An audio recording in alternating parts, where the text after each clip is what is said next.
Salutations distinguées, chers amis de Kinshasa, de Brazzaville et de partout au monde.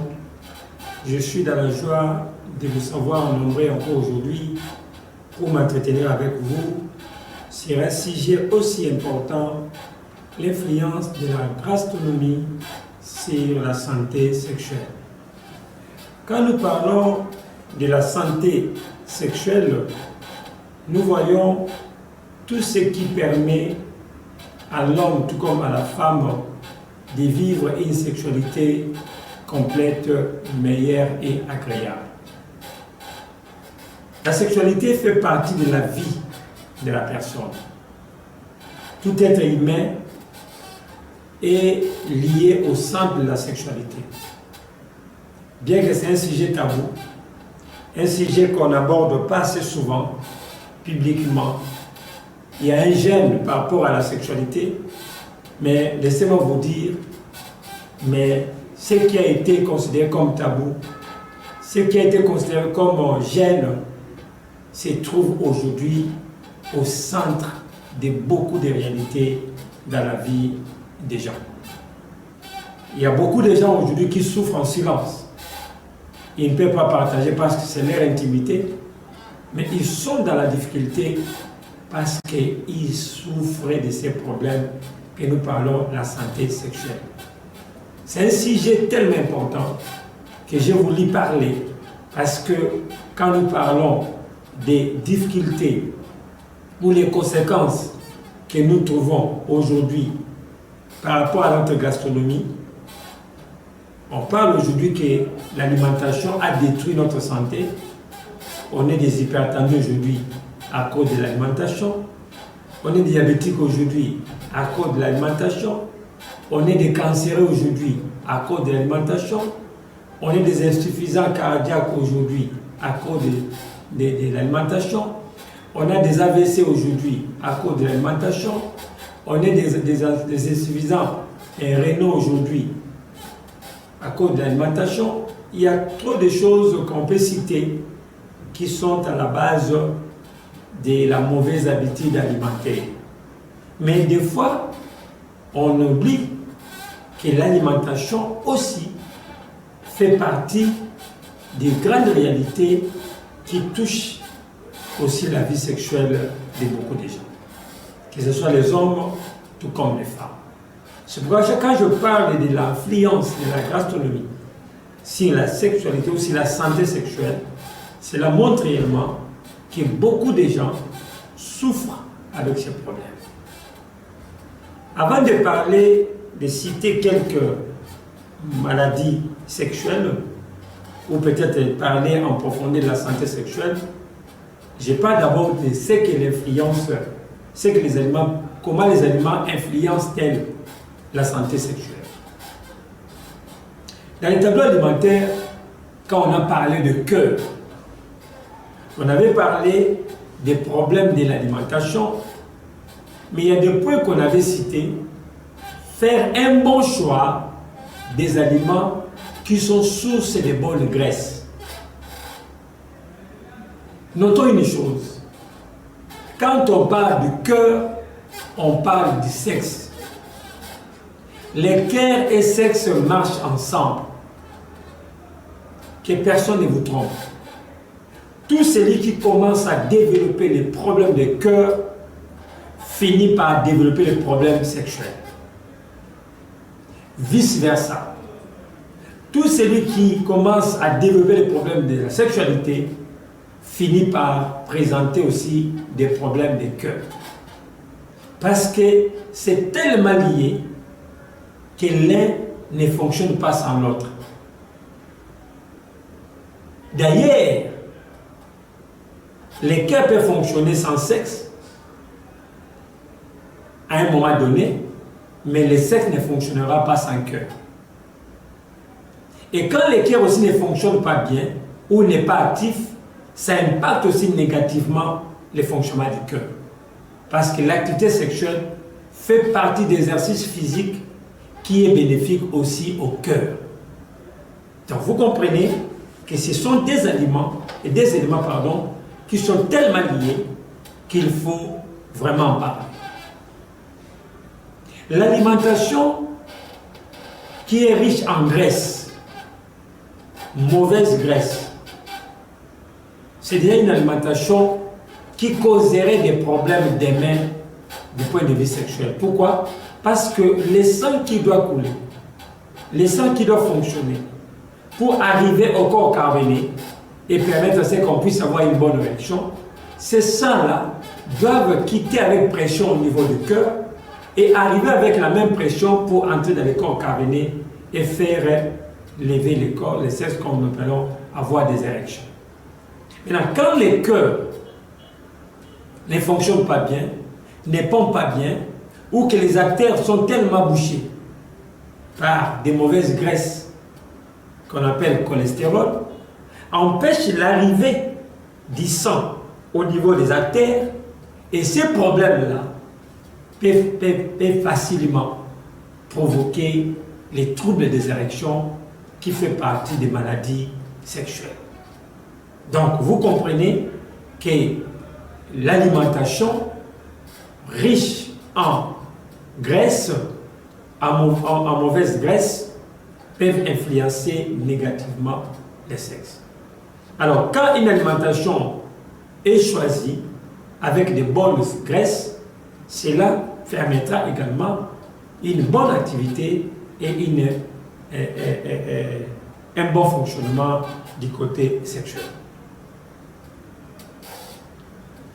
Alors, parce qu'il nous est demandé d'éviter les graisses néfastes pour le cœur, on nous parle également que nous devons consommer beaucoup de fruits et de légumes.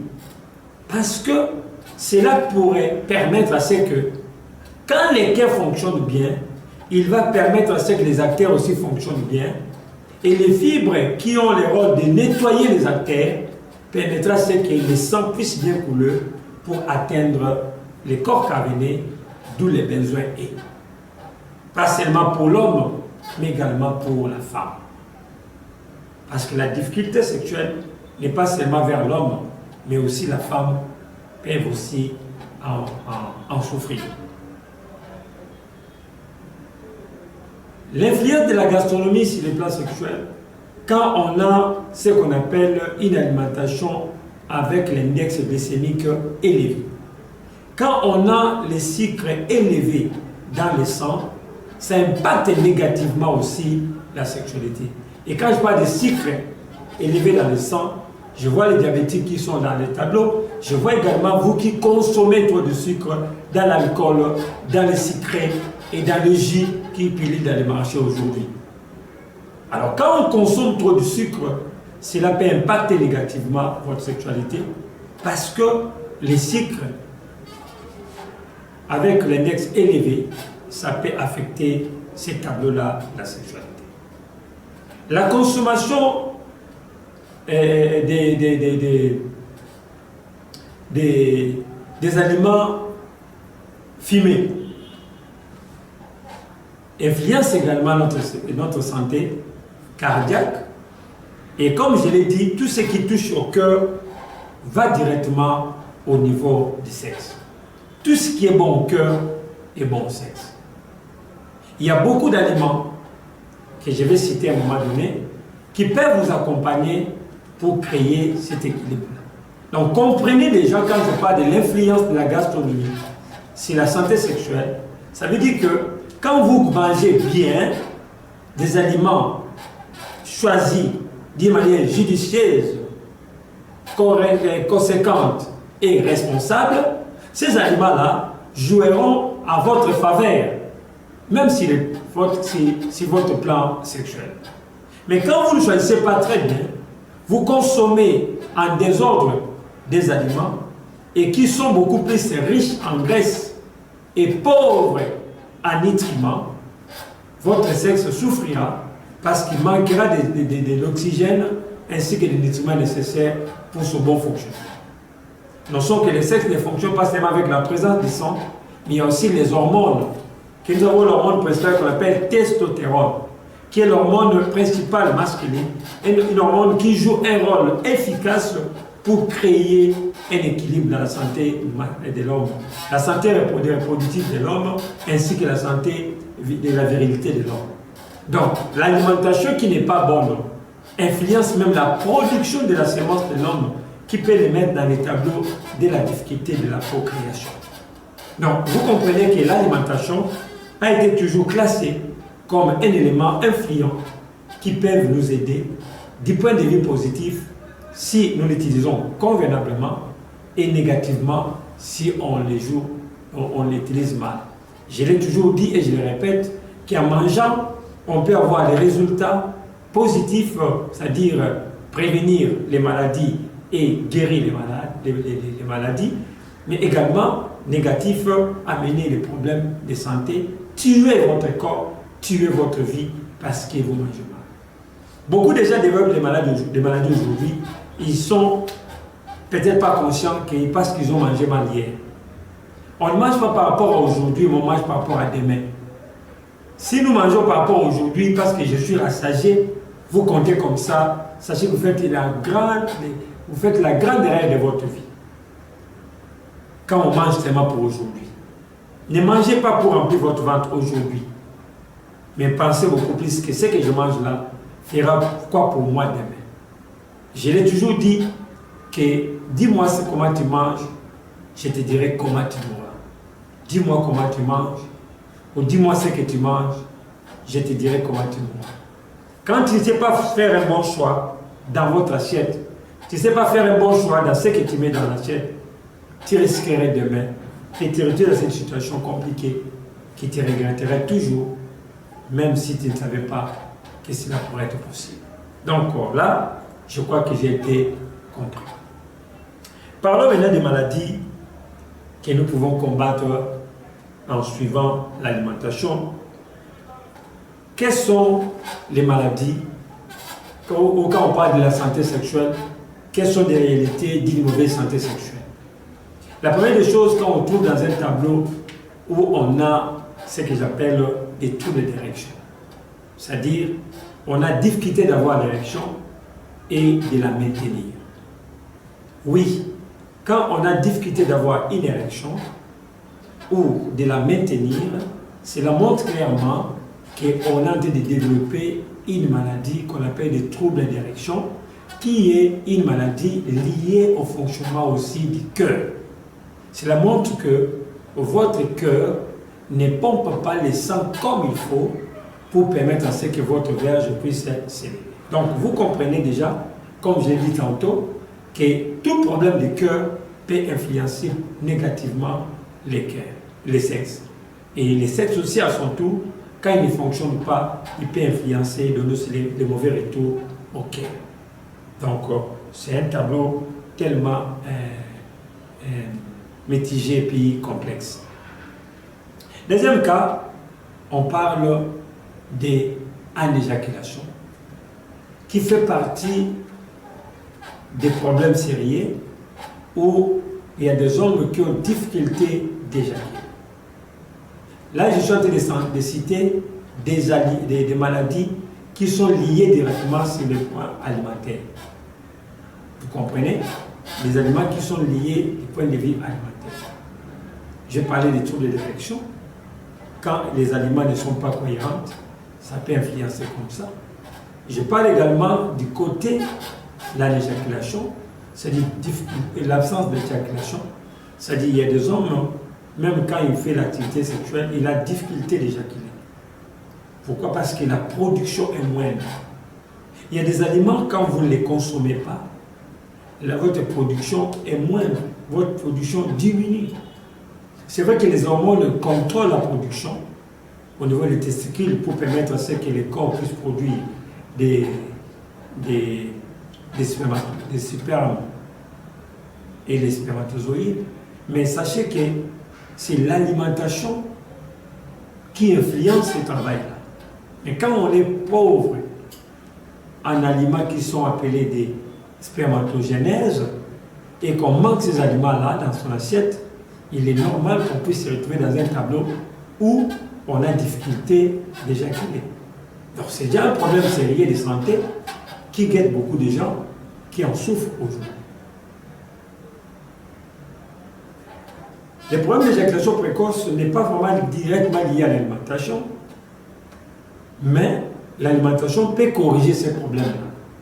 Parce que celui qui a des problèmes des troubles d'éjaculation précoce, ce n'est pas parce qu'il mange mal qu'il a ces problèmes-là, parce que là, c'est un problème qui est lié beaucoup plus à l'hypersensibilité des glandes péniennes, qui fait en sorte que la personne puisse arriver à ces tableaux-là d'éjaculation précoce. Donc, c'est un tableau qui n'est pas causé par l'alimentation, mais qui peut être résolu par l'alimentation. Ça, c'est un problème sérieux et que nous devons aussi en parler en évoluant. Je vais arriver. Il y a ce qu'on appelle les troubles ou l'asthénie sexuelle. Ici, c'est un problème de l'état réfractaire qui est tellement prolongé. Par l'état réfractaire, nous voyons un tableau qui vous va, après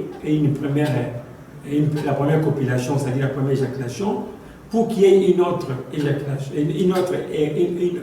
une autre érection, ça prend beaucoup de jours, ou beaucoup de temps, beaucoup de jours. La personne qui a éjaculé une fois sera anesthésiée et il reste comme ça beaucoup d'heures ou beaucoup de jours pour qu'il puisse encore arriver à avoir un temps. Là, je parle comme nutritionniste et sexologue parce que c'est notre domaine. Je suis non seulement nutritionniste, mais je suis aussi sexologue. Et je vous amène dans un tableau parce que nous parlons des maladies cardiovasculaires. Et les maladies cardiovasculaires sont liées dans cet aspect. On avait dit l'autre fois que les maladies cardiovasculaires ne se limitent pas seulement au cœur, mais c'est une maladie qui s'allonge, qui peut affecter les reins, qui peut affecter les cerveaux, qui peut affecter les poumons, qui peut affecter les membres qu'on appelle les problèmes périphériques, les membres inférieurs tout comme les membres supérieurs, mais qui peut aussi affecter les sexes. Donc les maladies cardiovasculaires, quand on les parle, il faut toucher aussi cet aspect-là lié à la sexualité. C'est pourquoi, étant sexologue, je ne peux pas en passer parce que ce sont des cas qui sont aussi touchés par l'alimentation qui influence négativement le fonctionnement de notre cœur. Donc, quand vous êtes en train de manger mal, quand vous êtes en train de ne pas comprendre qu'il faut gérer normalement votre cœur, sachez que les conséquences sont fâcheuses. On va voir dans les prochains jours comment le cœur affecte les reins, comment le cœur affecte les poumons, comment le cœur affecte les foies, comment le cœur affecte les membres inférieurs. Vous voyez? Et là, nous parlons comment l'alimentation affecte le cœur et à son tour, le cœur affecte le sexe. Donc, ça, c'est un problème aussi sérieux qui se trouve dans beaucoup d'établissements. Mais comme ce sont des maladies que nous appelons des maladies non transmissibles, bien sûr, mais des maladies des hontes, qu'on peut dire comme ça, des maladies liées à l'intimité, des fois les gens souffrent en silence. Il y a des fois les gens souffrent en silence. Et notre travail, c'est de vous réveiller, vous donner une conscience pour que vous quittez le monde là de souffrir en silence. Et étant nutritionniste, nous avons mis sur pied beaucoup de produits qui peuvent aussi aider dans ce sens-là pour corriger les problèmes liés à la sexualité. Certes, je vais citer quelques aliments ici, mais il y a des recettes que nous avons mis sur place. Nous avons mis sur pied certaines recettes comme l'activator, comme Force Bliss, comme Gynergie, comme épizocine spéciale, comme fibre, comme des miels érotiques et consorts. Ce sont des aliments, des recettes qui sont élaborées au niveau du cabinet, qui peuvent être mises à la disposition des personnes intéressées pour corriger leurs problèmes de santé. Donc vous comprenez que la santé est liée à la recette et c'est toujours important d'en faire vraiment attention. Donc là, j'ai parlé des troubles d'érection, j'ai parlé de l'anéjaculation, j'ai parlé des éjaculations précoces, où la personne éjacule précocement avant même qu'elle puisse évoluer. Et puis j'ai parlé également des troubles l'asthénie sexuelle qui est réellement liée à ces problèmes d'état réfractaire qui est tellement très prolongé. Il y a un autre aspect important que je vais encore citer ou aborder. Je parle de manque de libido, manque d'envie sexuelle.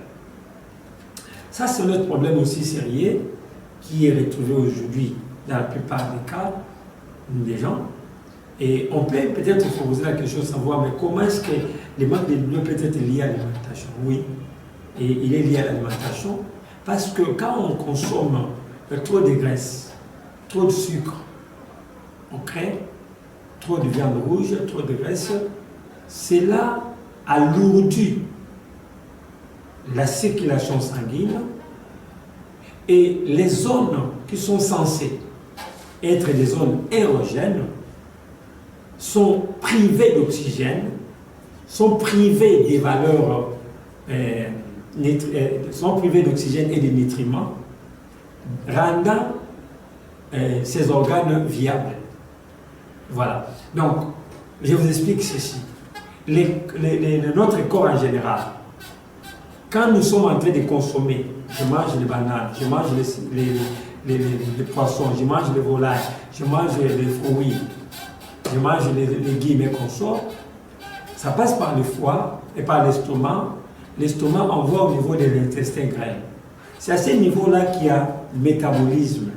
Le corps va récupérer les nutriments nécessaires qui étaient dans notre alimentation.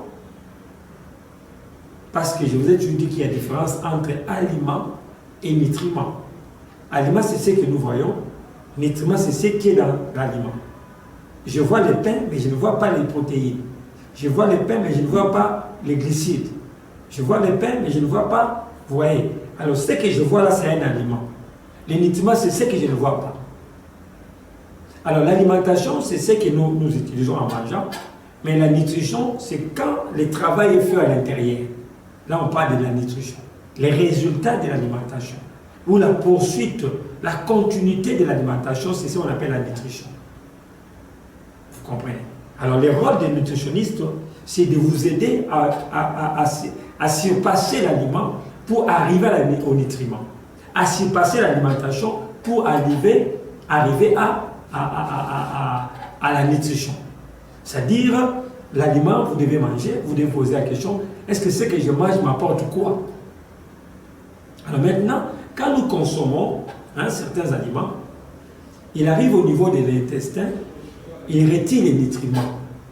Et ces nutriments-là sont amenés au niveau du foie, qui est un appareil de métabolique, un appareil de transformation, une usine de transformation. Il va transformer certains éléments, travailler et puis envoyer au niveau du sang pour qu'ils soient distribués dans tous les corps. Les sangs jouent le rôle des transporteurs, les rôles des véhicules. Les sangs, son travail, c'est aller déposer les nutriments et les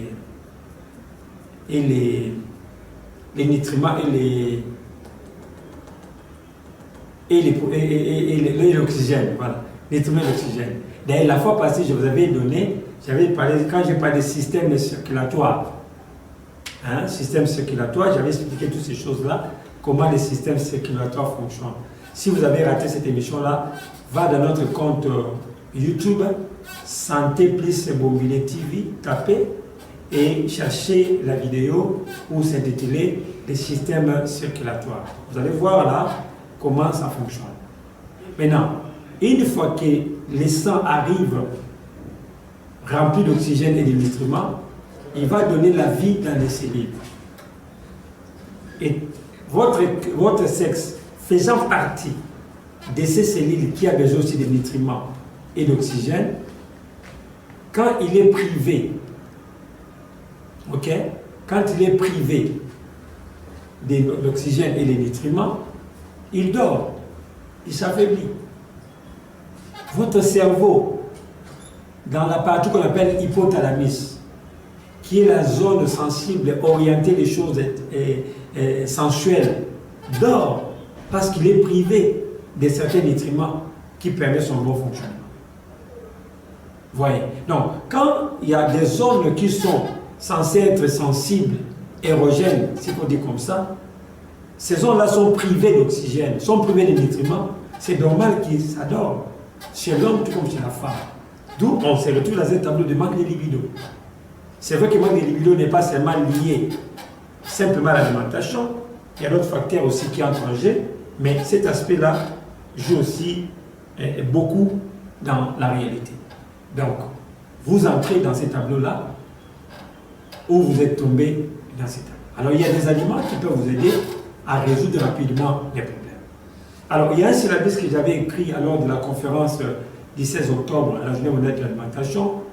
Vous pouvez chercher ce syllabus-là. Il y a beaucoup d'aliments à l'intérieur que je ne saurais pas tous citer ici. Ici, je vais énumérer rapidement pour aller citer quelques aliments. Nous avons les bouillies de soja. Nous avons l'avoine qu'on appelle communément quaker. Nous avons les betteraves. Nous avons les pastèques. Nous avons les bananes. Nous avons les citrons. Nous avons de l'ail. Nous avons le gingembre. Nous avons des cannelles. Ce sont des aliments. Il y a les épinards. Ce sont des aliments qui sont vraiment riches en valeur. Alors, je vais vous donner quelques recettes rapidement. Des recettes du point de vue sexuel et puis des recettes du point de vue production des spermatozoïdes. Pour la quantité et la qualité des spermatozoïdes. Alors, pour le côté sexualité, vous avez les bananes. 3 bananes sucrées, on appelle bêta B. Vous coupez en morceaux, vous arrosez les citrons sur vos bananes, après vous les consommez. Vous faites passer, vous pressez les jus des citrons pour un verre. Non, les jus d'orange, pardon, un verre. Donc 3 bananes, un citron, et puis approximativement 3 ou 4 oranges. Parce qu'un verre, nous avons, pour avoir un verre, vous avez besoin de 3 ou 4 oranges pour faire un verre. Vous devez avoir un verre de jus d'orange. Du côté citron, vous avez un seul citron et 3 bananes. Vous coupez les bananes en morceaux dans une assiette, vous aspergez les citrons. Après avoir aspergé le citron, vous prenez maintenant les jus d'orange, vous prenez. Vous mangez vos bananes citronnées et vous prenez les jus d'orange. En tout cas, ça va vous aider du point de vue sexuel. Les pastèques, également, vous prenez les boules là de pastèques, vous mélangez avec les betteraves, ainsi que les ail et les citrons. Vous avez au moins les jus de 6 citrons, vous avez 4 betteraves, vous avez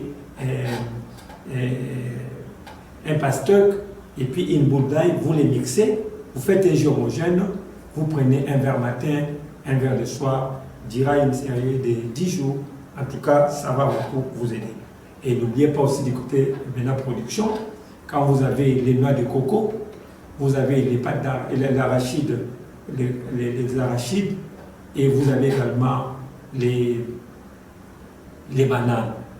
Prenez vos bananes, même 5 bananes, prenez le noix de coco que vous allez râper, et prenez vos arachides, laissez dans l'eau pendant 48 heures, mélangez maintenant, faites ensemble un jus homogène des noix de coco, l'arachide ainsi que les bananes, vous les faites comme ça, vous prenez un verre matin, un verre le soir, dans une durée de 10 jours, vous allez remarquer que vos os vont changer et ça va aller.